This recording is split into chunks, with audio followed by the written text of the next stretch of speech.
Welcome into this Tuesday edition of Pushing the Pile, brought to you by FanDuel Sportsbook. Make every moment more. Mike Renner, JP Acosta, and we have a special guest today. Ben DiNucci joins the program. He's been on before. Ben, how you doing, brother? Good to be back. It means I must have done or said something that people liked or you guys enjoyed. So excited to join you guys again. Well, we got you on because today we're going to be discussing at the end the rookie class of quarterbacks. We are going to go through and just kind of give a review of how their rookie seasons have gone, level set on expectations from this year going forward. We're going to start off with an upon further review segment where we go through some storylines, say if they stand, if they're confirmed, if they're overturned. Our tiers today are going to be playoff predictions. We are going to go through and give our 1 through 7 in both the AFC and NFC. And then we're going to have JP's playbook at the end as well.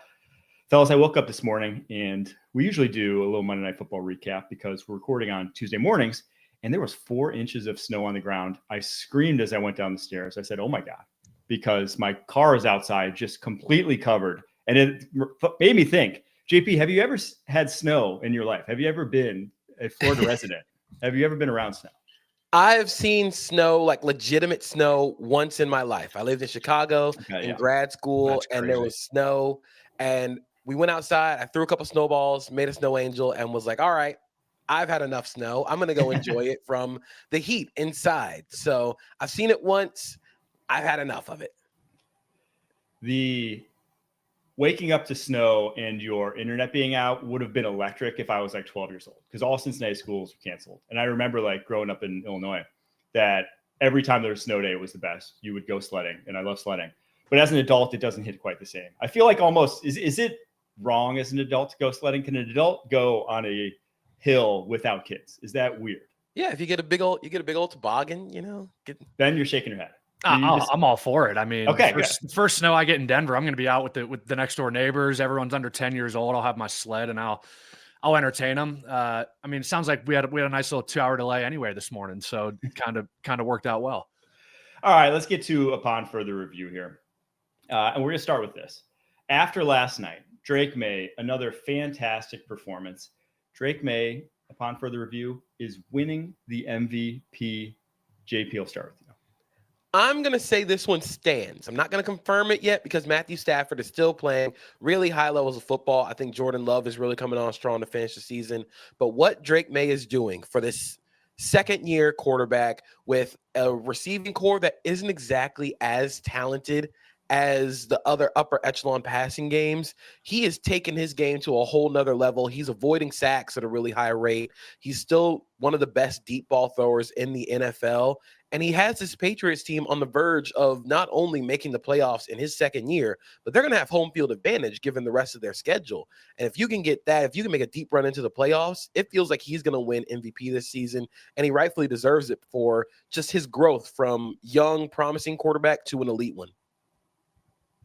I think yes as well. And here's why I'll say this. I think from year 1 to year 2, the progression Drake May has made has been unbelievable. The completion percentage speaks for itself, and it's not like he's checking the ball every down every play, right? I mean, we're seeing deep balls. We're seeing him using his legs. We're seeing game-changing ability from him. The reason, I don't want to necessarily give it to Stafford, yet or, at all is because Stafford has Puka Nacua, Devontae Adams, and Kyron Williams in the backfield. Who does Drake May really have that's a household name other than a Stephon Diggs? And right. So if you look at the MVP, most valuable player, if you put Ben DiNucci in the Patriots offense, and if you put Ben DiNucci in the Rams offense, I think it's going to look a little bit different from team to team. Now you could put anybody in those positions. I'm just using myself as an example, but Drake May is playing at an unbelievable level this year. I mean, after week 13, did we expect to say Drake May is leading the league in yards, leading the league in completion percentage,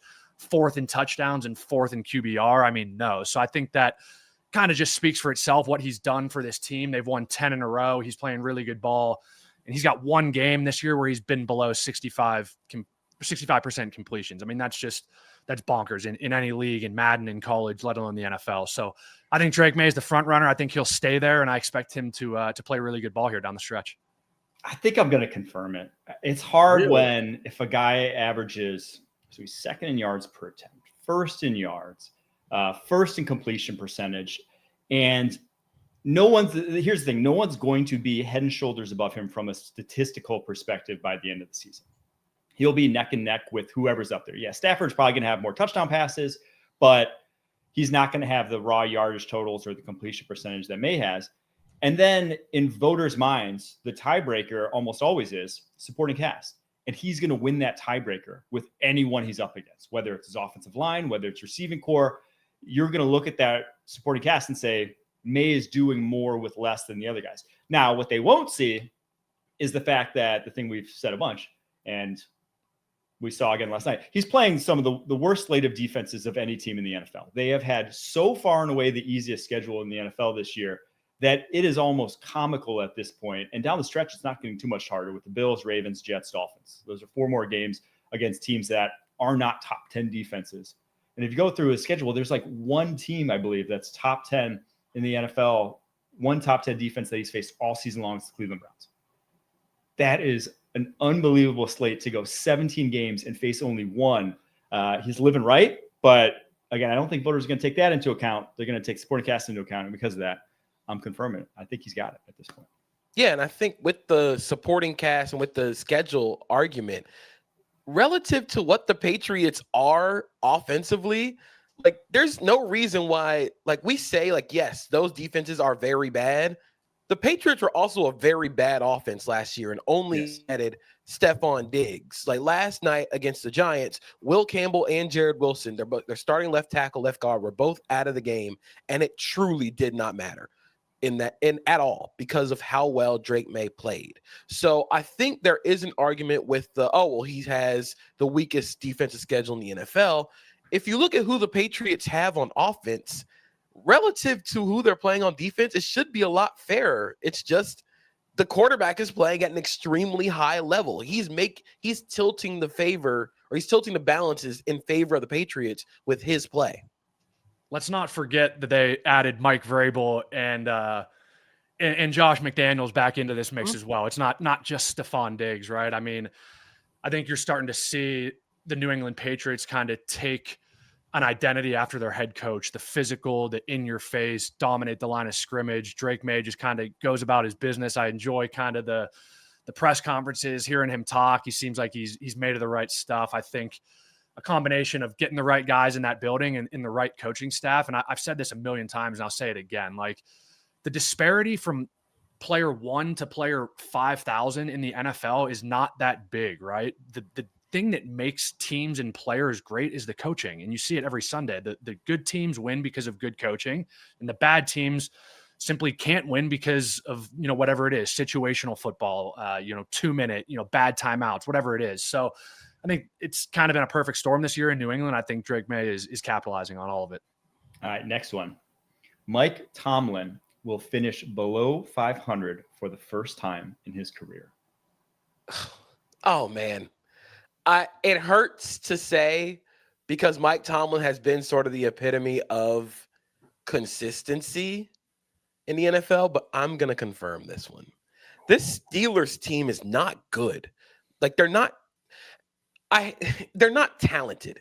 And I think the biggest thing with this team, with the offense, is the identity of the offense still feels sort of unbalanced to where you have all these big guys on the field. You want to be physical and run the ball, but Aaron Rodgers is checking out of every run to throw a quick game with receivers that don't really do the quick game stuff. So you end up having to throw screen passes to Jonnu Smith, and you're throwing all these checkdowns to Darnell Washington and Jaylen Warren. And some of those will pop off, but he's been one of the least aggressive passers downfield in the NFL this season. And then for this entire Steelers thing to work, for it to work with just the offense sort of getting by, the defense had to be great. They poured a lot of money, a lot of resources into making the defense great. TJ Watt just got $41 million a year. You're paying Jalen Ramsey a lot of money. But the problem with paying all these players who are sort of on the older side and sort of lost a step is that their team speed is just not there. And when you don't have team speed and you lose a guy like Derek Harmon against the Bills, you're just going to get run over like they did. So I feel like this team just doesn't have the dudes this year. And I think that's why he's going to finish below 500. I agree. And you're looking at the schedule too. You've got the Ravens twice, you've got the Browns once, you've got the Lions, and you've got the Dolphins. And I mean, the way the Dolphins are playing right now, the way the Browns are playing, I mean, who knows with Shador? I mean, yeah, I just don't see a world where they go 3-2 these last 5 games. And I don't know what it is. I mean, I think people expected Rodgers to look a little bit better, to look a little bit more polished this year. And at some point, Father Time kind of catches up to everybody. And I think the same could probably be said about, DK Metcalf, right? Can we give like the Seattle front office some credit for potentially getting out of a couple of the biggest, contracts that they've had in recent years with Russell Wilson, with DK, with Geno Smith? I mean, they seem to just have a knack on when guys' time is up, just kind of moving on. And so the defense hasn't been what it has been. I mean, look, this kind of hurts me to say. I grew up a Steelers fan. I grew up in Pittsburgh. My parents still have season tickets, and we were talking, before, after the first couple of weeks, I think you could have told people in Pittsburgh that they were going to win the Super Bowl. And now it's like, oh, the world's falling down, fire Tomlin, get rid of everybody, and kind of the same old. So I'm going to have to agree with you guys on this one again, JP. I think I don't see a world where the Steelers finish above 500 this year. And it's crazy. The stat, I mean, it's what was it? 18 seasons in a row where he's had a winning record. That's unbelievable. So all good things got to kind of come to an end at some point. I'm not going to confirm it. I'm not going to go that far because I've thought it before for the Steelers, and they've somehow clawed back every single time they have in the Tomlin era. But I'm going to say stands. I just don't see it right now. You could say they can maybe even split with the Ravens, but I think the Dolphins are a better football team right now. Like in that head-to-head matchup, I would pick the Dolphins at this point in time. And I love that, Ben, you brought up the Metcalf move because it looks like one of the worst moves of the offseason. And you're truly seeing kind of the limitations of Metcalf. And everyone, it's funny because in the pre-draft, everyone knew it. Like everyone's like, hey, he's limited. He's kind of like this silo tree route runner on the outside. And if you want him to move around, it's just like, he's not going to be able to do that. And they're finding that out. It's just he is kind of a one-trick pony. And once that trick starts to slow down, once that elite deep speed loses its tick off he's just not really the same guy anymore. So that looks like a disaster of a move, especially considering where they're at. And so you have a highly paid number one who's not really a number one. You have a quarterback who just turned 42 today, who has a broken, has that wrist injury on his offhand. I don't think this is going to end well, and I don't think this offseason is going to go well. I think you could see a big time turnover of this roster after this, knowing that this version of the Steelers that they've kind of been trying to hang on to for 4 or 5 years, it's just over. The Cam Hayward, TJ Watt, old guard, it's just that isn't taking you to a championship at this point anymore. Let me ask you guys this. Do you think this offense would look any different with George Pickens instead of DK Metcalf, considering what Pickens is doing in Dallas? I mean, it's hindsight's always 20/20, but right. I mean, essentially that's what you did. You swapped George Pickens for DK Metcalf. So I don't know, who knows, right? I mean, the way he's playing in Dallas, it's interesting. I don't think so, because I think that there's just more of a diet of middle of the field passing that George Pickens has in Dallas that he wasn't really getting in Pittsburgh. And I think part of that is an Arthur Smith problem. Part of that is a Mike Tomlin problem. And this season, part of it's an Aaron Rodgers problem. And I sort of think that Rodgers and George Pickens would not mix very well, wouldn't mesh very well with what they want to do.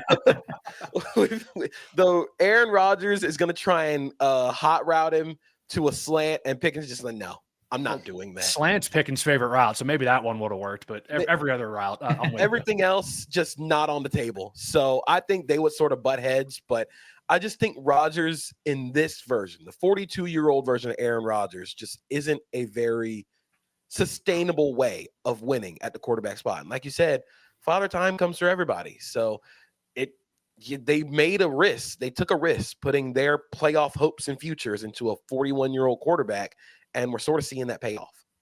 Yeah, I think Pickens is a better wide receiver than DK Metcalf.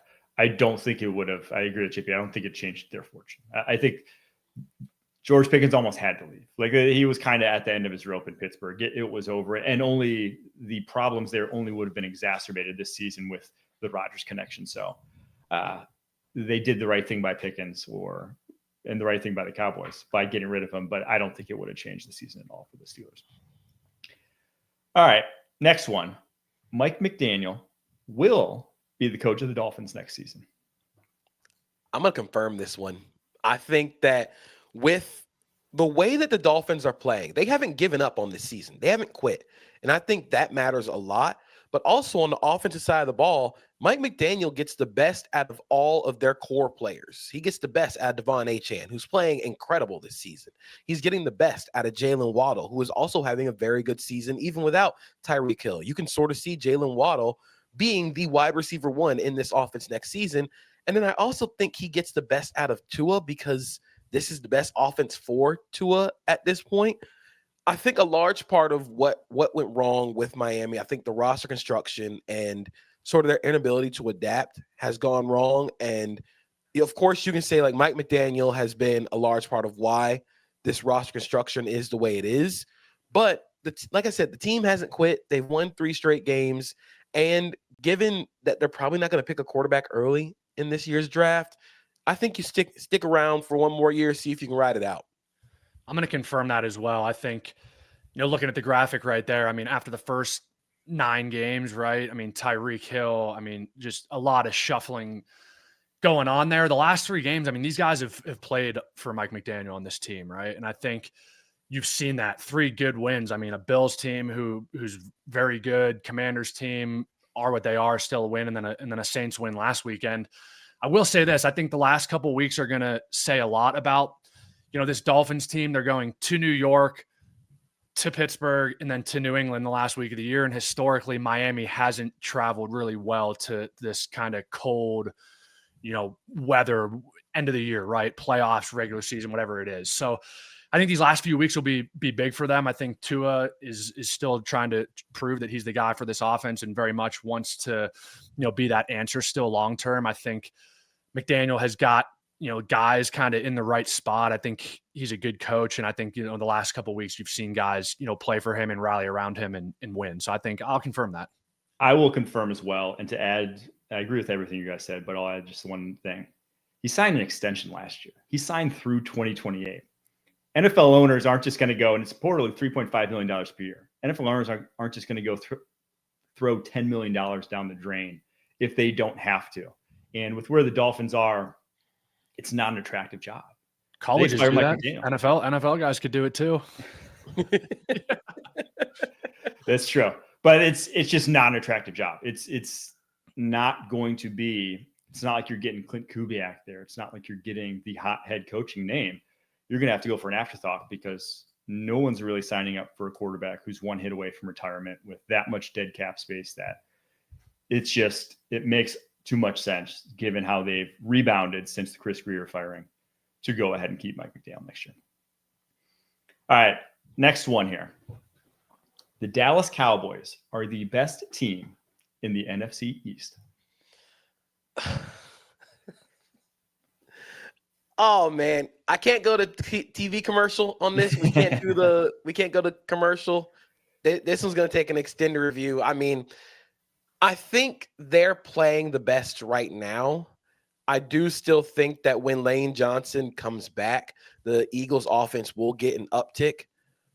But I mean, if we're asking who's going to finish first in the East, I still think Philadelphia does. I think their schedule is a lot easier to finish the season. Whereas with Dallas, you still have to go and play Detroit. You got to play Minnesota, and then you play Los Angeles, the Chargers. So I think the Eagles will still finish first, but hey, man, if the defense keeps playing the way it does in Dallas right now, I think the margin between the Eagles and the Cowboys is extremely close.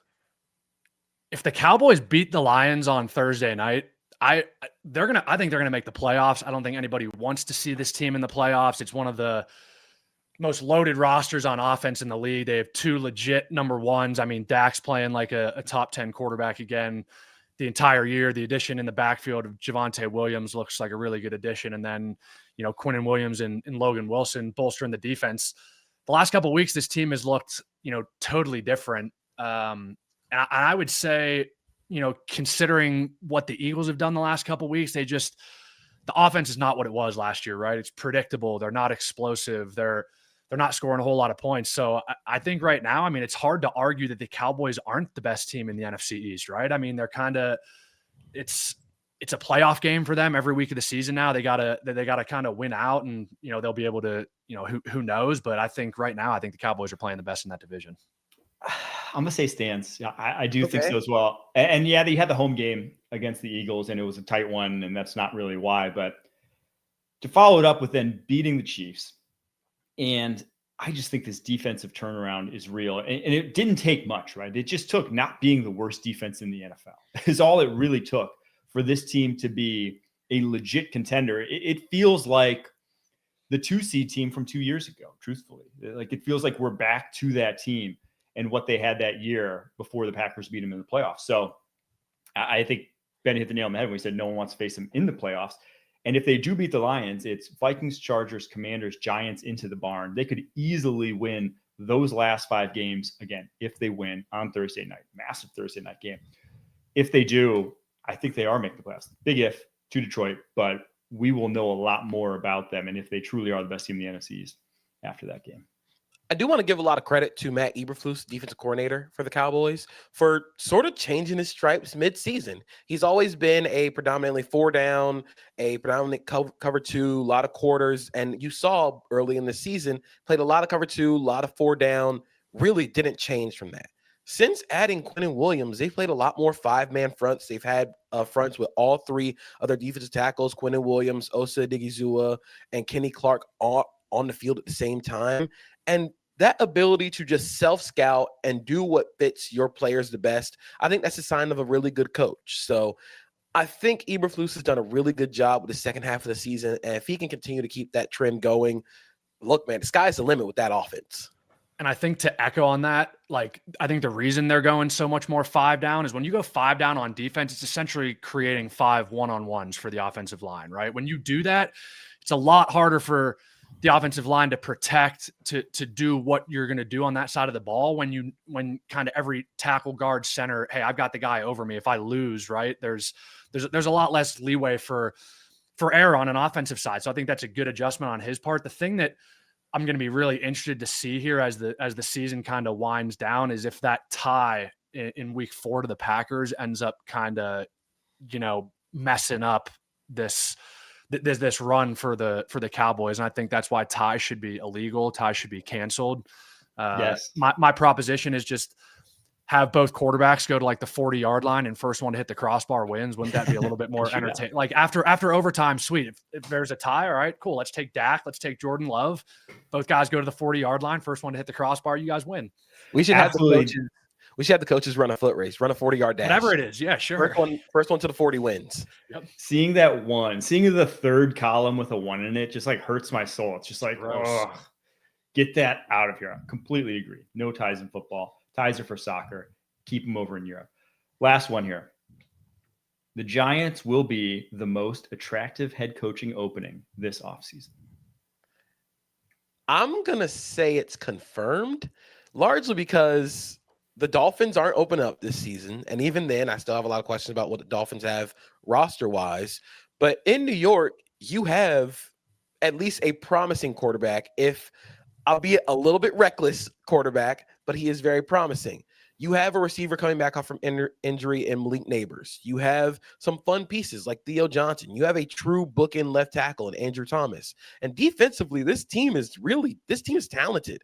You have 3 legitimate edge rushers. You have Dexter Lawrence, who might be the best defensive tackle in football. And you have a cornerback group that still has some quality players on it. So the roster isn't barren, but I do think like getting the right coach in there is going to be huge. So I confirm it. I think that makes sense. I'll confirm it too. And I think it's really just 2 reasons. One, it's New York. It's the Big Apple. There's kind of all eyes on you, right? It's one of the biggest markets in the league. And 2, you've got a really attractive young quarterback who can make some plays. Now, I think you need to get the right guy in there that's going to tell him, hey, you got to kind of play this game a different way. And I thought it was interesting after the game last night, Jackson Dart kind of doubled down on him saying, hey, I'm going to play the way that I'm going to play. It's I've always been playing this way. I'm just going to, it's football, stuff happens. I understand where he's coming from when he says that, but these dudes are a different type of athlete in the NFL. You are no longer the best athlete on the field anymore. You're no longer the fastest guy. So I think they need the right guy to kind of go in there, settle him down a little bit and say, hey, the biggest, advantage for us as a New York Giants team is that you're on the field and you're available. So yeah, for those couple of reasons, I think I think that'll be the most attractive head coaching job. I think I'm going to overturn it. Okay. Because I think there will be a wild card head coaching opening somewhere. Whether it's, I think the one interesting one to me is the Browns. Because the Browns could very well have number 1, number 2 overall pick. They could be in the mix, or at least for trading up to go get it. And you have an insanely young roster and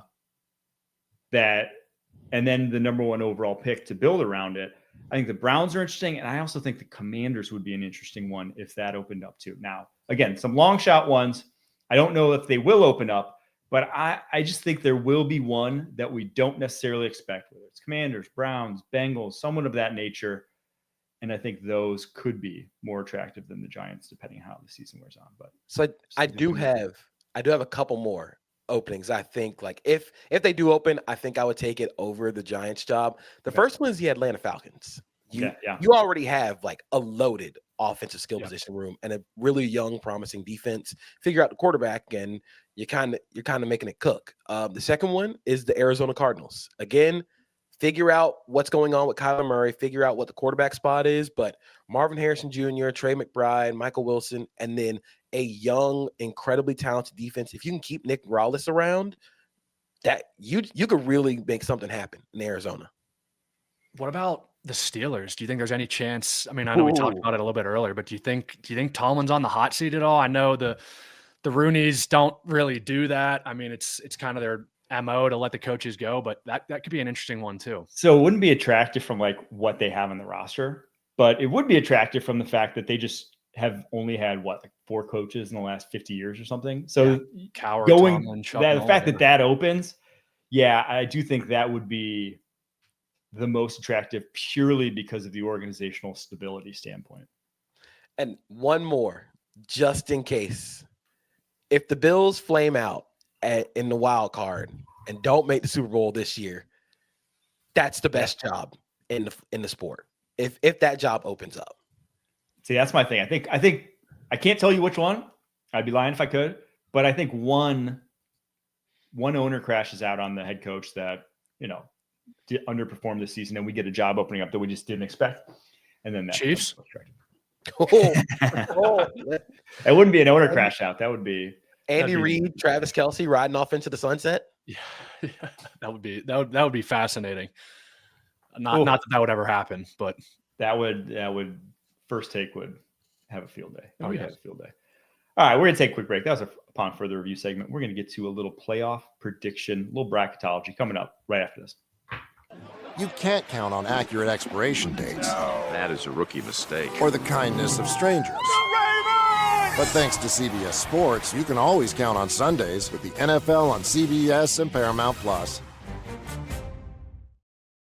All right, fellas, let's start with the AFC. And as it stands right now, here is your playoff picture. Patriots are the 1 seed at 11-2. Broncos are the 2, your West leaders at 10-2. Jaguars at 8-4. Ravens, your North champs at 6-6. Then you have the wild cards of the Chargers, Colts, and Bills all sitting at 8-4. Obviously, Texans 7-5, Steelers and Chiefs 6-6 on the outside looking in. But how do we see it shaking out when it's all said and done? Stryker, put them up on the board there for us. Me and JP have very similar ones. We actually have all the same division winners and the exact same order, where we have the Patriots, Broncos, Jags, Ravens as your 1, 2, 3, 4 division winners. We have one difference in the wild cards. I have Bills, Colts, Chiefs. JP has Bills, Texans, Colts. So Texans and Chiefs there, your final wild card differential. But Ben, you went different altogether. Let's hear yours 1 through 7 and give us a little explanation for the ones that are a little out there. Well, there's just one that's a little out there. Yeah, so I'll start there's a little bit of a difference at 1 and 2. I've got the Broncos at 1, the Patriots at 2. I think the Broncos are the better team right now. I think the defense, Bo Nix, I mean, say what you want about them. They're finding ways to win. I think that's a defense that nobody is going to want to play in the postseason. Sean Payton has kind of been there, done that. I think the verdict is still out on the Patriots a little bit, right? The strength of schedule, Drake May in his second year. I know Bo Nix is in his second year as well, but had a playoff start last year. So he's been there before and kind of has a little bit more experience. But as we get going down here, I mean, my number 4 is I got the Bengals winning the AFC North. I think for the last couple years, it's always been this fun late season storyline of, can the Bengals somehow find a way to make this thing work and get into the playoffs? They haven't been able to the last couple years, but I don't know. I mean, I think this is more of, I'm just not sold on the Ravens and the Steelers at this point. And I think the Bengals are starting to play better. They got Burrow back. He looked much better last Thursday against the Ravens. So, I mean, they're only a couple games back. I think, I don't know. I'm going to throw a shot in the dark there and say that the Bengals find a way to kind of sneak in. I know they've got to get the Bills this week, right? If they don't get the Bills, I mean, they're probably done for all intents and purposes. I know they got to run the table, but after that, they got the Ravens again. If they can go 2-0 against the Ravens and find a way to get both against them and get the Bills, I think there's a real shot that we're talking about the Bengals finding a way to make the playoffs here the last week of the season. I don't think it's that crazy. And you said they have to beat the Bills. I'm not sure they have to beat the Bills. I think there's a world in where if they can just win their divisional games and win 4 of their last 5, that gets them to 8-9.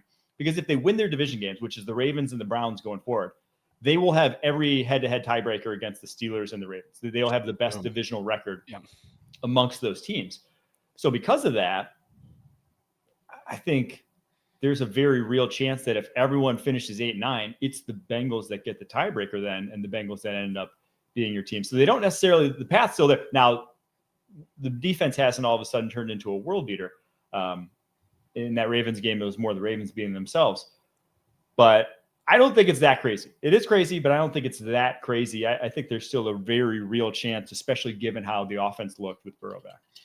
I don't think it's crazy, but I do think their playoff hopes sort of get put on life support on Sunday, just because like this defense really hasn't turned a leaf, like you said, Mike. And this Bills team will probably be getting Deion Dawkins back. Maybe we'll get Spencer Brown back. And I just worry about them getting the football run directly through them for 60 minutes. But James Cook might have 50 carries. James Cook is going to have like 800 yards. But the offense, if they're able to just keep games close for Joe Burrow, Jamar Chase, T. Higgins, you can make anything happen. But I do think a Week 18 game against the Browns, that's very important for 2 completely different reasons for both teams, would be really fun.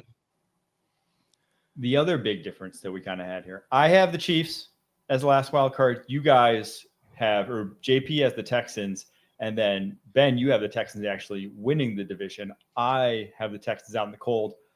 We're not buying the Chiefs still finding a way to sneak in here. It's going to be close, man.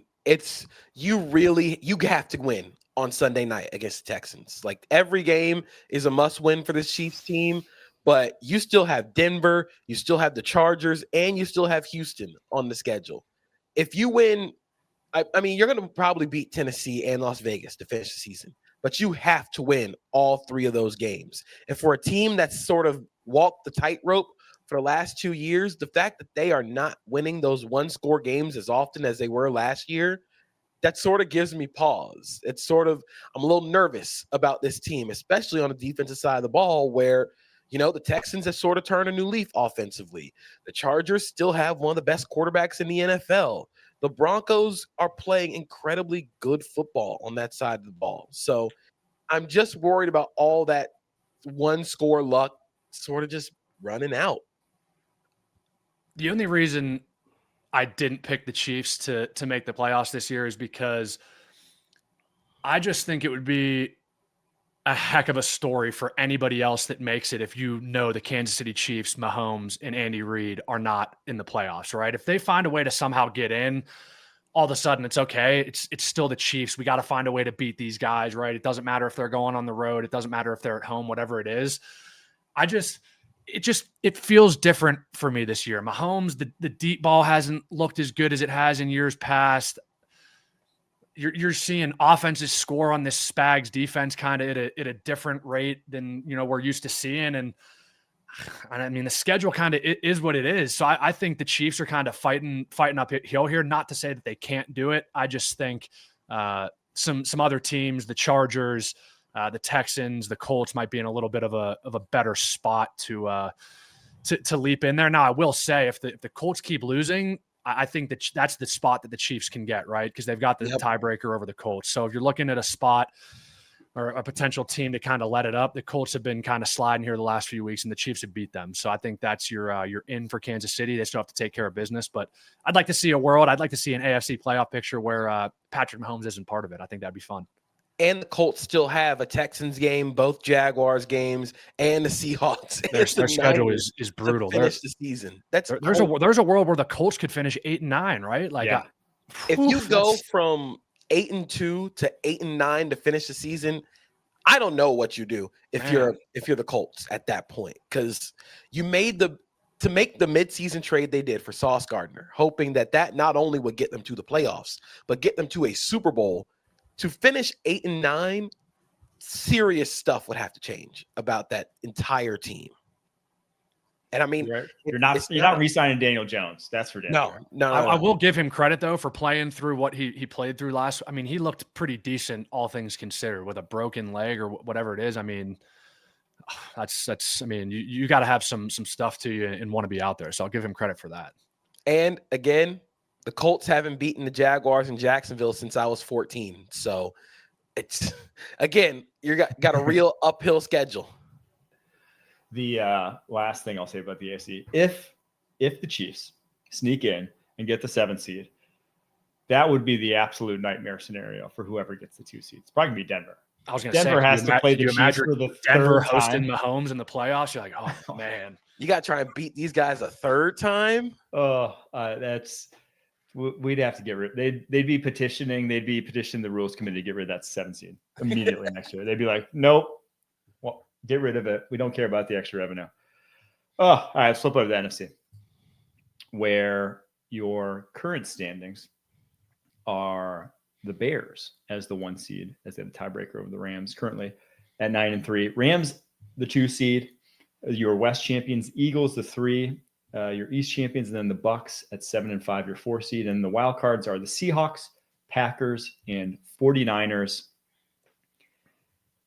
I see the same teams making the playoffs, just a little bit different order when it's all said and done. I have Packers, Seahawks, Eagles, Bucks as your division winners, with Rams, 49ers, Bears as your wild cards. JP, you got Rams, Packers, Eagles, Bucks as your division winners in that order. And then Bears, Seahawks, Cowboys as your wild cards. And Ben, a man after my heart, with the Packers as the 1 seed as well. Rams 2, Bucks 3, Eagles falling all the way to the 4 seed, Bears at the 5, Seahawks, Cowboys. Not too dissimilar, but you guys are both actually. I just said the Cowboys are the best team in the East. I didn't put them in. You guys are both putting the Cowboys in. Yeah, this is the most dangerous team in the NFL right now. Like they can put up points with anybody. They have the impactful pass rusher that they've been looking for. And in a single game sample, in a single game scenario, there's not a lot of teams that can really keep up with them when it comes to scoring points. And we've seen them take out the top teams in the NFL. We've seen them take out the Eagles. We've seen them take out the Chiefs. We saw them go toe-to-toe with the Packers without Quinnen Williams on this team. Like that, it took like a 50-yard field goal by Brandon McManus to tie the football game at the end. So I think they're incredibly dangerous. If they can get the win against the Lions on Thursday, I feel really confident about their chances at making the playoffs. I probably messed up the Eagles Tampa Bay Bucks order, so that's my fault. But nonetheless, I mean, when you look at kind of the NFC, I think the NFC as a whole is way better than the AFC. I think we can probably agree on that. There's more teams out of the NFC that I think can do some damage. I think very much like the Colts in the AFC, I think the Bears have just a brutal stretch to finish. And I think that's why all three of us kind of knocked them down to the wild card and gave the Packers the upper edge kind of there. But yeah, I mean, I don't know. I'd love to see the Cowboys make it. We've talked about it a little bit. I think, they're playing really well. They've got the quarterback, the defense is coming into form, but I'm really interested to see how that division plays out, because if the Eagles even slip up at all for a couple games, I think the Cowboys are very opportunistic and realize kind of what's at stake here. If the Cowboys can somehow find a way to win that division and get a home game, I mean, just look out. But the Bears, I mean, who's to say they can't finish this thing strong if they get 1 out of the 2 versus the Packers, right? I mean, there's a world where the Bears are win that division and still can do everything they want to. I think the interesting one that none of us have the Lions on there. They don't feel the same the last couple of weeks. I think for whatever reason the offense, the defense is just it's not working the way it has, and they haven't been able to find a way to win a couple of these games the last couple of weeks. Certainly last week they dropped a big one versus the Packers on Thanksgiving. They've got another big one this Thursday against the Cowboys. So I don't know. It'd be interesting to see kind of how the NFC plays out, but some pretty good teams. I mean, Seahawks are playing really well. If that'd be wild if they just found a way into the wild card, considering how good that division is, how good the Rams are playing. But some good teams. I'm curious, Mike, why you got what's your logic on the 49ers getting in? They already have 9 wins is my logic. They have 2. They got to go 2-2 down the stretch. They got the Titans this week. So basically they have to have 1 win against Colts, Bears, Seahawks. And the Seahawks game is week 18. There's a world where the Seahawks don't have anything to play for in that week 18 game and such that they, maybe rest the starters, whatever. So just sneak 1 in versus Colts, Bears, Seahawks.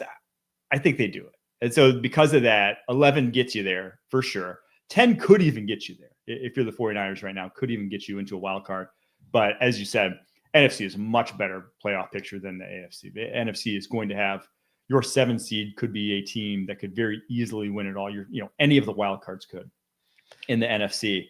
I do think the interesting thing to watch is the Bears down the stretch, though, because it's going to be 10 degrees in Green Bay this weekend. They're playing 2 cold weather games against the Packers. And we wouldn't have said this early on this season, but I think the cold weather favors Chicago at this point with the state of their running game. So if they can just get 1 of those games against Packers, let alone both, they get both of those games, they probably are.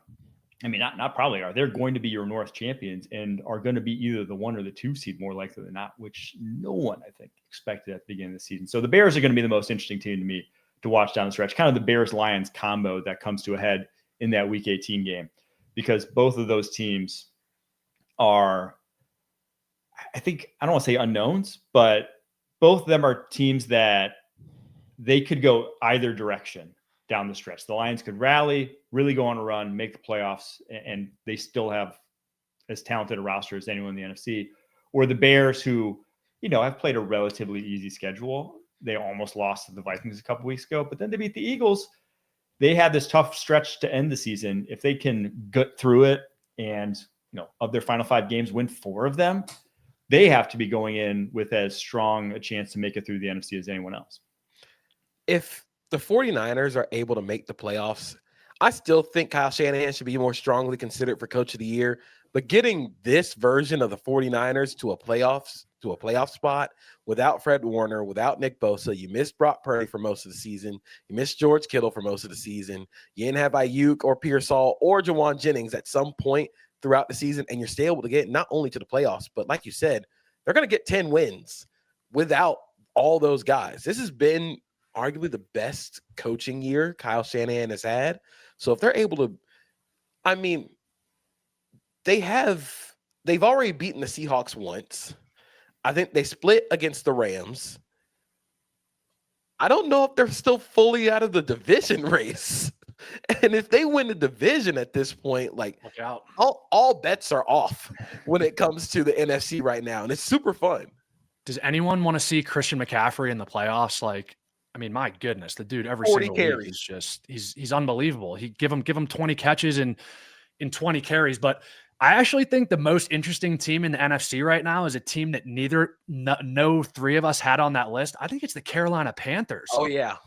Like, did anyone expect this? They're 7-6 right now. They just beat the Rams at home last week in a gross, just wet kind of shootout. They've still got the Bucs twice, and they've got the Saints next week. So if they take care of business in their division and they can get the Saints and they split one with the Bucs, I mean, look out. I mean, who knows? I mean, this is another one of those teams that, like the Bengals in the AFC, if they can just find a way to win their division and get in, I mean, not that they would do anything in the playoffs, but I think it's very interesting kind of the position in the season that the Panthers have had right now, led by Bryce Young. And it also means the Cowboys can't slip up at all. They can't lose a game because they don't have the tiebreaker over the Panthers at this point. I do think the Panthers, like, they have an identity on offense. They want to run the ball. They want to be physical. I think they had the highest run rate over expected of any team this season against the Rams. And then just ask Bryce Young to do a few things on 3rd and 4th down. And that's a formula that can get you into the playoffs, especially with the Bucs looking the way they do on both sides of the ball. They desperately need Mike Evans back. So you're going to get, if you're a Panthers fan, you get 2 shots at the Bucs in the last 3 weeks of the season, in between a Seahawks game that could get really funny, especially if the Seahawks need all those wins to get that, to lock up the NFC West. So this is really exciting. It's a really exciting finish in the NFC. All right, let's get to some Super Bowl predictions and let's get out of here. Ben, who you got when it's all said and done? Oh, I might rub some people the wrong way for this one, but I got the Bills coming out of the AFC and I got the Green Bay Packers coming out of the NFC. The reason I'm going to go Buffalo Bills is because I'm not sure I trust anybody else right now. And if the Kansas City Chiefs don't find a way to get in the playoffs, that's been the only team that the Bills haven't been able to beat the last couple of years in the playoffs. And so I think if there's a world where the Kansas City Chiefs aren't in, the Buffalo Bills play well the last couple of weeks of the season, I understand they might have to, go on the road, the whole 9 yards. I don't think it really matters. I think Josh Allen, that rushing attack, give me the Bills out of the AFC, Packers in the NFC. I think that's pretty self-explanatory. Jordan Love is playing his best ball of the year right now. Thanksgiving lit up the Lions.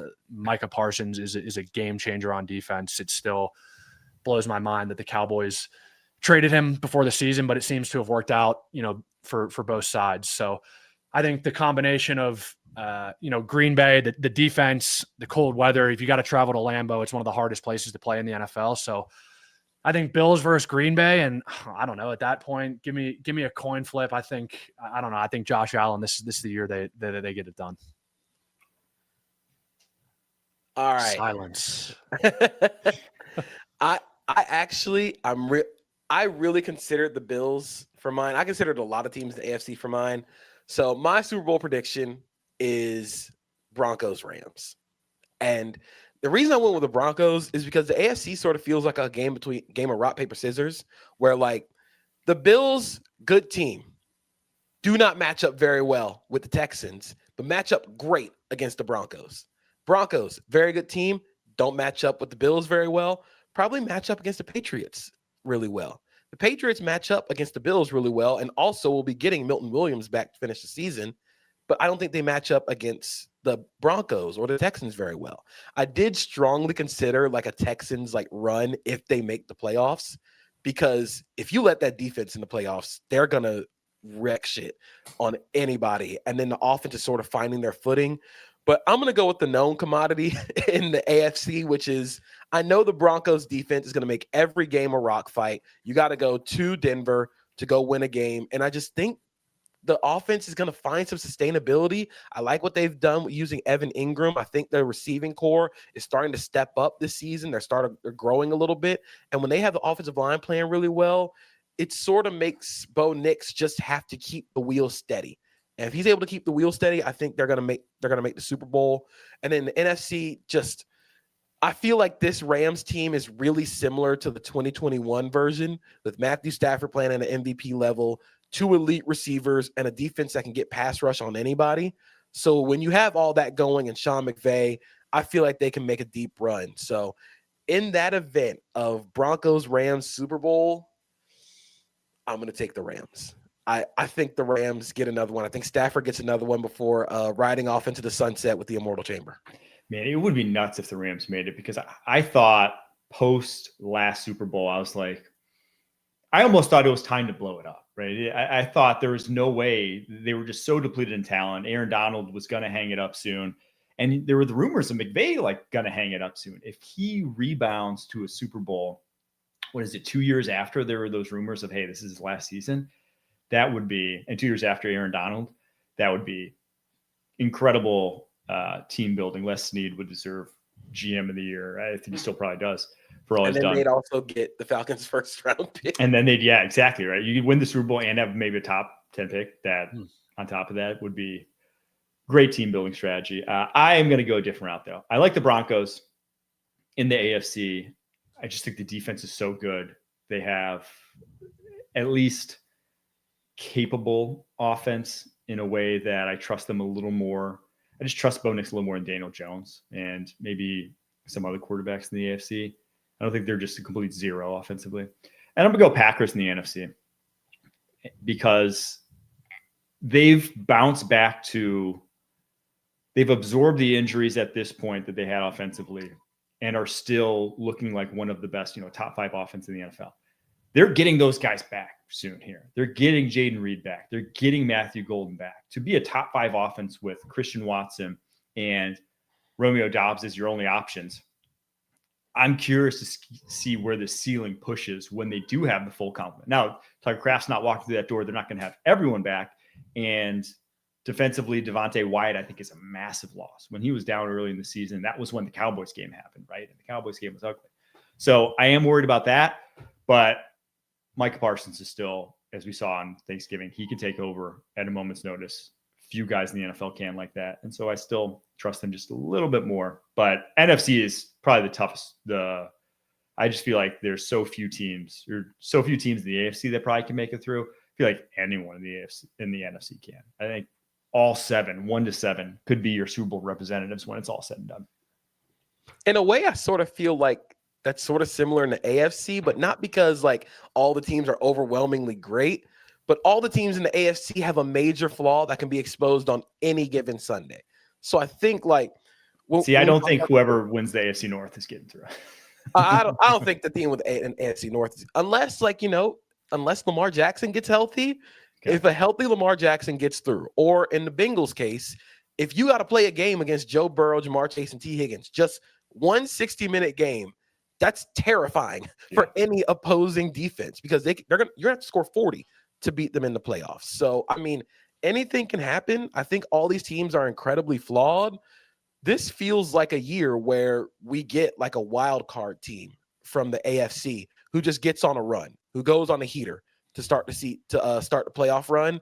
That could be the team that represents the AFC in the Super Bowl. That's why I think I think the AFC is going to end up winning the Super Bowl because I think the NFC is just going to be such a gauntlet every week, right? It's just every week is just going to be a physical smash mouth kind of just game. All these teams are really, really good, really, really strong. So I think whoever gets out of the NFC by the time the Super Bowl comes around is just going to be banged up, right? And all of a sudden on the AFC, if the Bills or whoever gets hot and kind of you get on a run, you don't really have any of these. Not to say the AFC is not going to have any physical playoff games. I just think the NFC as a whole is better. So that's why I'm leaning somebody out of the AFC. I think the NFC is just going to be a gauntlet. Well, we'll have to come revisit these after the Super Bowl, see how well we did. We're going to take a break, though. Come back, JP's playbook, and a little rookie quarterback report coming up after this. When you need your sports news all the time, we've got breaking news to bring to you. CBS Sports HQ gives you a snapshot of all the sports that matter to you. When you need your sports in a snap, find it on CBS Sports HQ, streaming free anywhere you are. Hi, JP. What's in the playbook this week? All right, so the first game we're going to start off with, we're going to Philadelphia. We're going to the Bears-Eagles on Black Friday, and I want to talk about the Bears run game. which has been one of the best rushing units in the NFL this season. They're third in the NFL in EPA per carry. They're one of the best in yards per carry this season. But where they really stand out is when they use motion. They're not just motioning to do motion. It just everything has a purpose for this Bears team in the run game using motion. When they use motion, they're third in the NFL in EPA per carry. They're a top 5 team in yards before contact per carry using motion.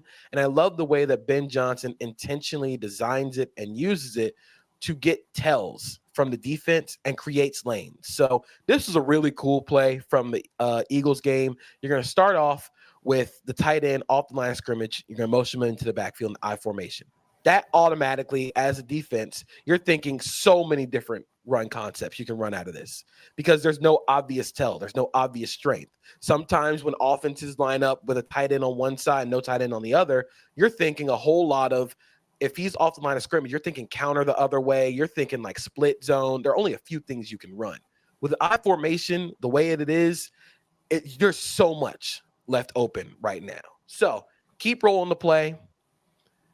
You're going to get another motion. Now you see the Eagles change their strength. They change the numbers so they can align, thinking that they're going to get a run to that side because the motion's going that way. But now you have the tight end to the flat, and then you have DJ Moore, sort of the split/slide guy coming out. So you're thinking play action because you want DJ Moore getting the ball after the catch. Cooper DeJean is supposed to be coming down on a blitz, but you see, because of all the motion, because of everything running at him and the Caleb Williams play fake, he gets so far upfield that this run is pretty much easy. Like you see the run lane right now.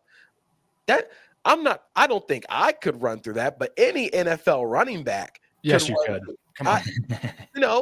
I used to be a pretty good athlete. I think anybody could run through that lane. You get a really good block by Darnell Wright on the edge. DeAndre Swift had his best game of his career on Friday against the Eagles, and then you just see how much the motion takes advantage of numbers and eyes, and it throws so much at the Eagles defense. It throws a lot at every NFL defense, and DeAndre Swift sort of finishes this run off with some oomph, gets a little stiff arm, puts him in the dirt, physical finish to the run. That's what you want to see from the Bears team. This Bears team has an identity, and it's not through the passing game. Ben Johnson has said, we're winning in spite of our passing game not looking great. But with an identity like this on the ground and Caleb Williams able to make magic happen, this is November football. This is big boy NFC North physical football, and the Bears have really embraced that, and Ben Johnson has done an amazing job crafting this run game to be what it is right now. And it's one of those plays where before it's even snapped, you're like, oh, the Eagles are in trouble. You have Cooper DeJean as your primary force player. You have a slot cornerback as your primary force player on that side of the ball. That's obviously, like any run concept, that's not a good thing. And he takes himself out of the play because he's not used to being a primary force player. And it, like you said, looks like play action, but just purely before the ball's even snapped, that's not where you want to be as a defense. This is why I think coaching matters so much in the NFL too. If you run that back to the start, the initial motion into the backfield by the tight end, you can tell Cooper DeJean's at the line of scrimmage. They probably watch tape all week. Hey, alert, when we're in a tight split, right, we might be getting pressure. You can see the strong safety kind of rotating down over him. And as they kick this motion the other way, all of a sudden the Eagles got to communicate. The other safety's got to spin to the boundary. And the strong safety, who is supposed to be now the force player, is back into the middle of the field and essentially leaves a massive void in the zone on the defense. So that's an unbelievable play by Ben Johnson scheming it up. That's why these coaches, these teams, there's so much emphasis on film during the week, game plan, and kind of adjustments. So that's a really cool play. It's really cool, and it shows how Ben Johnson just pokes holes in a defense. It's using motion for intentional reasons. Like everybody, like when Matt Canada was like the offensive coordinator of the Steelers, everybody got mad at him because he used so much motion that didn't actually matter. This motion matters. You're getting information and you're also gaining leverage. Run game, running the football is about angles. It's more math and like fit and geometry than anything. So like you said, that force player is coming down. The safety has to communicate. And now you're taking the strong safety that was supposed to be the help for Cooper DeJean to play a little bit more recklessly. Now he's got to kick all the way back to the 40. And this run lane is, like I said, like all you have to do is ride the wave. So it's just a really cool play, really fun design. And I love what Ben Johnson's doing on the offensive side of the ball in Chicago. This second one had to be a little bit of a homer, but I want to talk about Brenton Strange, the Jaguars tight end. He's fourth in the NFL in yards per route run among qualifying tight ends. And I think the Jaguars have really started to hit their stride in the passing game, especially since Jacoby Myers came over. And this touchdown against the Titans was, again, a really cool way of using motion to gain information and using personnel to attack. So the Jaguars are in 13 personnel, Quentin Morris and Brenton Strange to one side. And then that's Hunter Long on the other side of the ball with Parker Washington on the outside. This means the Titans are in base defense. They got 5 defensive linemen on the field. Number 92 walked over on the edge. And then you have only 4 defensive backs on the field, 2 linebackers. You can run the play. It's easy, man or zone tell. Nobody moves. But what's going to happen is, pause it here. The Titans are in Palms coverage, which is cover 4, but it's really 2 read. If you look at the body language of this corner to the 2 tight end side, he's reading the body language of the second tight end. He's reading Quentin Morris on the inside. But the safety is also reading that body language. Because the opposite linebacker, the backside edge, has to drop in a 5-man front, somebody's going to have to drop. If you want to play quarters, you want to play too high, somebody from the defensive line has got to be sacrificed. So this linebacker has to help out this edge who has no idea what he's doing in coverage, keep rolling the play. And look at this void. That's a walk-in touchdown, because on the backside, you had the safety also reading the body language of Parker Washington. So now you have so many different things going on, attacking each void of the defense. This pocket's incredibly clean. Trevor Lawrence throws the ball right on the money. And this is just a really cool play, a really fun design. It's one of my favorite passing designs that Liam Cohen has brought out for the Jacksonville Jaguars this season. And Brenton Strange is a weapon in this offense. I was part of a Sean Payton offense that loved running 4 verts in the red zone, because when you get down there, the nature of defenses is, hey, let's put a shell on this thing and play bend don't break when we get down to the red zone. So a lot of the scissors concepts, the post corners, the double seams, the double moves down there that are mirrored on both sides of the concept for offenses really kind of always work down here when you're getting, too high. As you can see here, you hit it, JP. They're playing cover 2 to the top. They're playing cover 4 to the boundary. So it puts this boundary safety in a really tough position. He decides to go with the outbreaker, and then all of a sudden, the inbreaker is wide open for a touchdown. So really, really cool design right there. You can see the scissors concept playing out perfectly, and just a good throw, a good catch, good conversion for the touchdown by the Jaguars. I'll say this, unsung here on the play, Quentin Morris, to get through 2 sets of hands on them to still get to your landmark, because that's a very easy way to just blow that play up, would be to have knocked Quentin Morris off his path enough that basically both Strange and Morris would be at the same level. Because if they're both at the same level, you're running into each other. There's no safety in a bind at that point. So for him to get as clean as he did, past the second level, onto the safety, to hit that landmark, to pull him just outside just enough, unsung hero on that play, and why it's very important for guys to get clean releases, even if you're not the one involved, because again, that play stops in its tracks if he gets bumped off his stem at all there. All right. There's JP's playbook, another fantastic one. We're going to end with some rookie quarterback talk. Couldn't have Ben DiNucci on without talking quarterbacks. And I wanted to go through this class of guys that we've seen. So we have 4 of the rookie class: Jackson Dart, Dylan Gabriel, Tyler Shuck, Cam Ward have had over 200 dropbacks. Obviously, Shedeur Sanders has seen some time in this rookie class as well. I wanted to contextualize where they're at in terms of just raw performance, where our expectations were, and just what we think of them going forward, to kind of level set on where these franchises, what these franchises have in their respective guys. So right now, as it stands, of the 24 quarterbacks this decade, so since 2020, that have taken at least 200 dropbacks in their rookie seasons.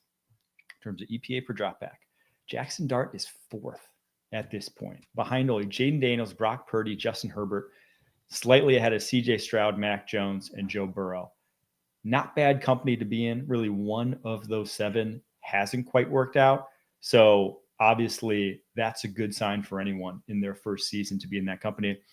The next one, though, next best EPA from this rookie class comes all the way at number 18 with Dylan Gabriel at negative 0.115.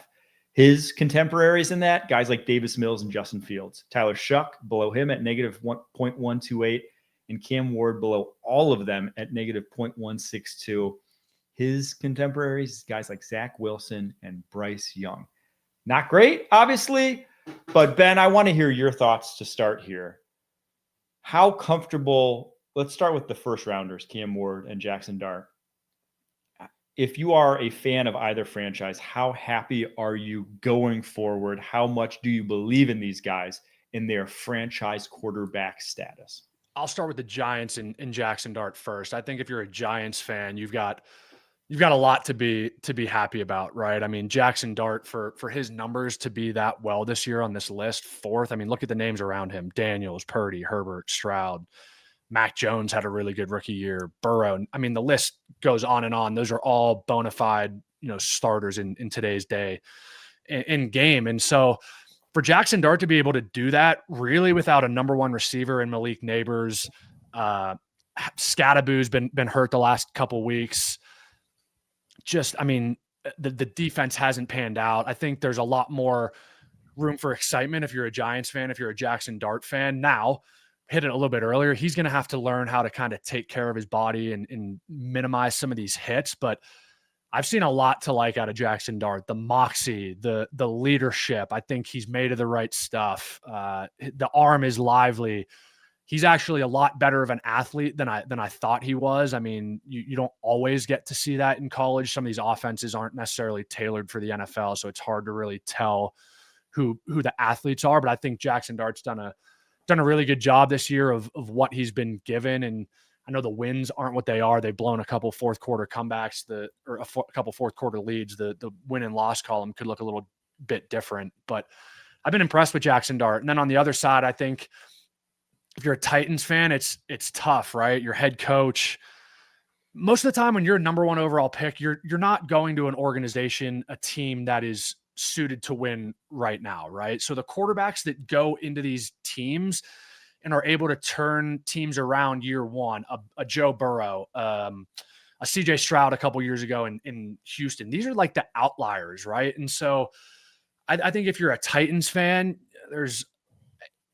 I think the verdict, like, it's hard to judge a guy based off of one season. I think Cam Ward has done all he can. There's a lot going on in Tennessee right now that's kind of out of his control. The numbers aren't probably what he would have liked his rookie year, but I think, the biggest jump that you see from guys is year 1 to year 2. Look at Drake May, look at Bo Nix, look at, some of these guys who've really made the jump the last Bryce Young. It's taken him a couple years, but this is the best year that he's had. But I think Cam Ward, you got to give him some time, right? This Tennessee team was not like it was just a quarterback away from being a competitive team. And you can see that, right? So I think give him the benefit of the doubt, let him kind of finish the year. Now, I'd like to see some progression every week from him. You'd like for a rookie quarterback to not make the same mistake twice, to not be turning the ball over. Those are things that kind of you can control. But from year 1 to year 2, Cam Ward, Jackson Dart, even Gabriel and Shuck, I mean, you'd like to see a massive jump from year 1 to year 2. But for the most part, I mean, I've been impressed with how these rookies have handled themselves this year. I think with Cam Ward, and I was talking about Jackson Dart a little bit, but Cam Ward has also sort of impressed me with how he's processing the speed of the game. I think from his ability as a passer, he had a couple of cool plays against the Jaguars where he's identifying hot pressures. He's getting through these weird looks that a lot of teams are throwing at him, and he's finding the right guys. It's just those guys probably should not be in those positions in the first place, which is fair because of what the Titans are. So I think that Cam Ward has shown enough for me to say, like, okay, this guy could be something if you continue to build around him. He's shown those flashes. I think Jackson Dart, like you said, Ben, he's got to protect himself. He's got to learn to protect himself, but I also think his ability as a runner means so much to his game as a quarterback overall. He sort of reminds me of Jalen Hurts in a way where like he is really good against man blitzes because he can scramble and because he's willing to throw the deep ball. He's willing to stand in and take a hit when throwing a deep ball. I think some of the zone stuff right now is still coming along, which is fair because again, like the processing isn't fully there yet. But when you have a quarterback who can shred blitzes and man coverage because of his ability to scramble, his ability to create chaos, that's something you can at least say, hey, we'll try, we'll see if we can build around this guy for the next few years. The same thing with Cam Ward. I do think Dart's biggest strength, and to echo what you said, JP, and how it's kind of reminiscent of Jalen Hurts, is he buys time within concept so well. Like you can run a lot of downfield stuff with him because his ability to move in pockets while still operating. There was a play on Monday. It was out and up to Theo Johnson. It actually was an incomplete pass, but I thought it perfectly exemplified kind of what his biggest strength is. And there's kind of pressure to the high side of the pocket. He takes like one step back and then jets forward under it. And it's a longer development concept. It's an out and up to a tight end. It's not like you can throw that in 2.5 seconds. You got to have time. But he bought the time knowing full well where he was going with the ball, what to get that time. And then as soon as he comes open, he throws it. Now it's just a touch underthrown. Theo probably could have caught it, didn't catch it. But I think that's his biggest strength. And the comfortability you see from him as a rookie doing that is special, is unique. I think that's why we keep saying he's not quite the guy yet, but to see all the things that he is capable of doing and how advanced he looks in certain areas is just so encouraging that if the little things start to get more refined and if he can protect himself and all that, like it's a really high ceiling of what Dart can be. And obviously 0.144 EPA per dropback is very, very good already. I feel about Ward though, very similarly to I felt about May last year, where it's like, this guy just needs some help. Like it's not him. More often than not, it's not him. The EPA per dropback looks really bad, and he did have some really rough starts early in the season. He didn't get he wasn't afforded the same grace May was. He had to take the lumps like week 1 right out the gate. That's why his looks a lot worse than May's did. But you look on this miss, Drake May was negative EPA per dropback as a rookie. But you still knew kind of watching his tape, you're like, yeah, the results weren't good, but that guy's going to be good. That's how I feel about Cam Ward watching his tape. With Gabriel and Shuck, I wouldn't say the exact same thing. I think I feel better about Shuck than I do Gabriel at this point in time. Gabriel's just way too conservative. And some of that's the offense, some of that's him. But you have to have some semblance of playmaking in your DNA at the quarterback position today to be good. I just think his ceiling is like doing what Mac Jones is doing in San Francisco right now. There's just not a lot of out of structure, aggressive throws, putting it on guys' leverage, creating something out of nothing on his tape that would get me excited going forward. And with Shuck, I actually love his pocket movement. I think he's improved a lot, even from Louisville, but his underneath ball placement is still my biggest concern. He has a lot of balls that are back shoulder receivers, underthrown, just off target in a manner that isn't going to create more yak for them. And he himself has struggled down the football field. That's not uncommon for a rookie, but in this New Orleans Saints offense, it's a lot of like outside go ball heavy stuff. And it just hasn't been there a lot for him. And honestly, watching his tape, I'm more down on Kellen Moore than I am really on Tyler Shuck. And I think really when you're looking at rookie quarterbacks, whether they're a first overall pick, 7th rounder or undrafted, I think first and foremost, you just want to see that they're able to process information at the speed at which we've got a chance, right? And so much of the NFL, it's a much different game than college. I don't care where you played, how long you played. There's going to be some type of learning curve from the college game to the NFL game. And these guys that are able to, I mean, I'll use the term game manager, but manage the game while they're still learning the ins and outs of protections. And hey, on a good day, I might have 2 seconds to throw, right? On a bad day, it's like bang, bang, the ball's got to come out. So learning kind of situationally, just over the course of a season, look, you turn the tape on for Cam Ward, take the stats, take the record totally out of it. This dude is making some serious throws. He's putting it on guys. He's changing his arm slot.